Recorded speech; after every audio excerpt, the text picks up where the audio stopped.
पूजा जी मुझे आधा मिनट चाहिए होगा। मैं आ रही हूं, आपके पास आ रही हूं। ऋषिकेश, ऑडियो नहीं आ पा रहा आपका। बिल्कुल, बीजेपी के लिए पिछले बार सूखा था। बोले बोले, आ रहा है ऑडियो। आपकी आवाज आपको मिल रही है अब? पूजा जी देखिए, जो कोल्हान पर सबकी नजर है, जो 43 सीट है पहले चरण में, और उस कोल्हान की जो सीटें हैं उसमें कहा जा रहा था कि भारतीय जनता पार्टी को बिल्कुल सूखा था 14 सीटों में से। इस बार कोल्हान में चूंकि बीजेपी ने कई सारे नेताओं को अपने पाले में किया है, चंपई सोरेन, गीता कोड़ा, उनके बेटे जो हैं, तो एक कोशिश जरूर है कि कोल्हान, कहा जाता है कोल्हान निर्णायक होता है, और कोल्हान में बीजेपी जितना बढ़ेगी, सत्ता के का जो मैजिक नंबर है 42, उतना ही करीब वो बढ़ता जाएगा अपने सहयोगियों के बूते। लेकिन जो ट्रैक रिकॉर्ड था 2019 का, 43 सीटों में से 17 सीटों पर जेएमएम जीती थी, 8 सीटों पर कांग्रेस थी, 2 उनके सहयोगी थे, 13 या 14 सीट भारतीय जनता पार्टी के खाते में गए थे, जिसमें कोल्हान बिल्कुल शून्य था, एक निर्दलीय सरयू राय को छोड़कर, जो अभी सहयोगी के तौर पर वो चुनाव लड़ रहे हैं। तो कोशिश है भारतीय जनता पार्टी की पहले फेज के 43 सीटों में, जिसमें सबसे ज्यादा कहा जा रहा है घुसपैठिया और जो ईडी की कार्रवाई देख रहे हैं कि मुसलमान और आदिवासी वोटरों में कितना ज्यादा सेंधमारी कर पाती है। खास करके आदिवासी वोटरों में 26% आदिवासी और 15% मुसलमान जोड़कर 41% वोट बैंक होते हैं, जो इंडिया गठबंधन के साथ इंटैक्ट कहे जा रहे हैं। कुछ शहरी वोटर जो गैर आदिवासी है, वो भारतीय जनता पार्टी का मजबूत स्तंभ कहा जाता है। तो देखना है कि आदिवासी वोटर कितना ट्रांसफर होते हैं, आदिवासियों के वोट बैंक में कितना सेंधमारी कर पाती है भारतीय जनता पार्टी, और यही उसके मैजिक फिगर के नजदीक पहुंचने का एकमात्र जरिया होगा। और इसीलिए कोशिश है कि कोल्हान की 43 सीटों में जो दमखम लगाया गया झारखंड की राजनीति में, चाहे वो चंपई सोरेन को पाले में किया गया हो, गीता कोड़ा को पाले में किया गया हो, आजसू के साथ गठबंधन किया गया 2019 में जो अलग अलग चुनाव लड़े थे, कुछ कैंडिडेट को इनमें शिफ्ट किया गया है।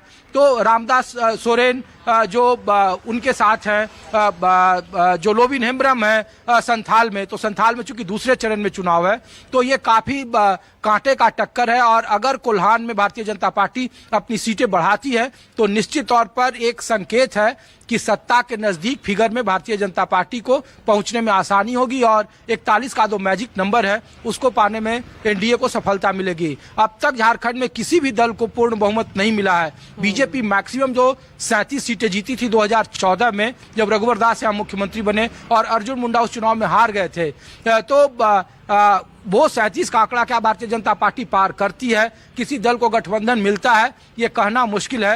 लेकिन हाँ, गठबंधन को बहुमत जरूर मिलेगा, और इसीलिए कोल्हान पर सबकी नजरें हैं, जहां से चंपई सोरेन, रघुवर दास की बहू, सरयू राय, बन्ना गुप्ता, गीता कोड़ा, मधु कोड़ा, जो जगन्नाथपुर की सीट है और जो जेएमएम का गढ़ कहा जाता है, उस पर सबकी नजरें हैं कि आदिवासी वोट बैंक में कितना सेंधमारी भारतीय जनता पार्टी करती है, जिसके लिए पूरी कोशिश और जिसके लिए एक नैरेटिव सेट किया गया है, बटेंगे तो कटेंगे और बांग्लादेशी घुसपैठ और मुसलमान और आदिवासियों की जनसंख्या का कंपैरिजन।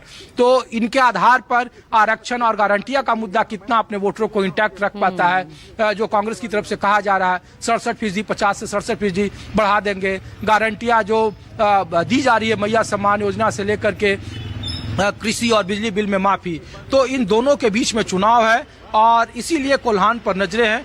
कुछ वक्त पहले जब ईडी की छापेमारी और इनकम टैक्स की छापेमारी हो रही है, तो निश्चित तौर पर आरोप प्रत्यारोप लगेंगे, लेकिन वोटर इसे कितना समझता है, किसके साथ इंटैक्ट रहता है, कहना मुश्किल है। लेकिन चुनाव काफी सीट बाई सीट इंटैक्ट तरीके से हो रहा है। कोई लहर जैसी, कोई राष्ट्रीय या क्षेत्रीय लहर जैसे चीजों पर चुनाव नहीं हो रहा है। हर सीट का अपना समीकरण है, उसमें उम्मीदवार है, राजनीतिक दल का फैक्टर है, वोट कॉम्बिनेशन है।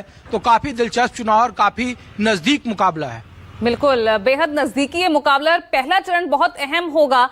10 सेकंड आपको दे धनंजय जी, फिर नीलम मिश्रा का रुख करूंगी, जल्दी से बोलिए।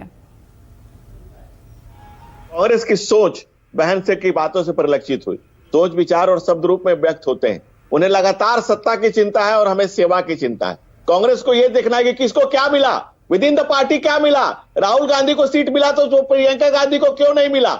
यही कांग्रेस की मारामारी है और यही इनकी सत्ता की लाचारी है। और हम बचपन से एक ही चीज सीखते आए और सुनते आए, गाते आए, पढ़ते आए, गुनते आए कि हम न सोचे हमें क्या मिला है, हम ये सोचे किया क्या है अर्पण। राष्ट्र के लिए स्वयं को होम कर देना, इदम राष्ट्राय इदम न मम।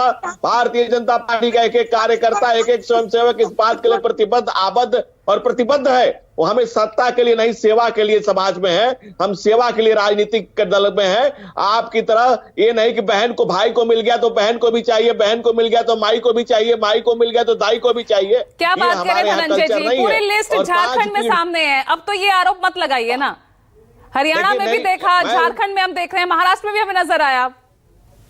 पूजा जी, भारत नहीं, दुनिया के लोकतंत्र में आपको ऐसा उदाहरण नहीं मिलेगा कि एक पार्टी पिछले 5 पीढ़ियों से एक परिवार की पांव पोछ है।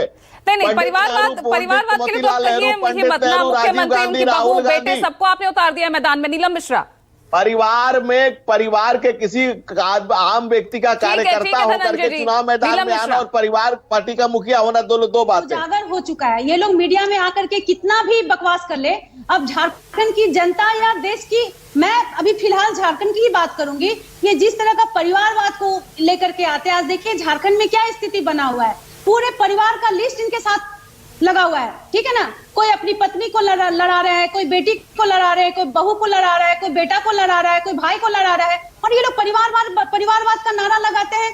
मतलब इनका कथनी और करने में कितना अंतर है पूजा जी, अब जरा देखिए। लेकिन इस बार पूरी ताकत झोंक दी है नीलम मिश्रा, जिस कोल्हान से वाइप आउट पिछली बार कर दिया था, इस बार एकदम टाइट फाइट ला दी है बीजेपी ने।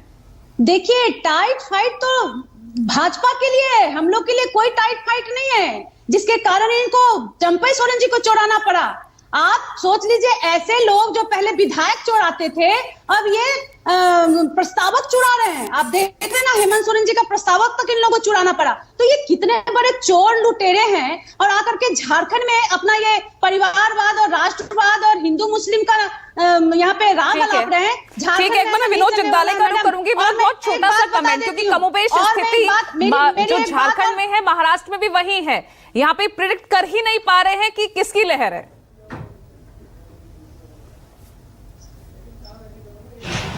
बता सकता कि यहाँ पर किसकी लहर है, क्योंकि यहाँ पर 6 पार्टियां हो चुकी है। पिछले चुनाव में ये 4 पार्टियां थी, अब 6 पार्टियां हो चुकी है, और इससे भी ज्यादा पूरे मैदान में 4100 से भी ज्यादा उम्मीदवार चुनावी मैदान में है।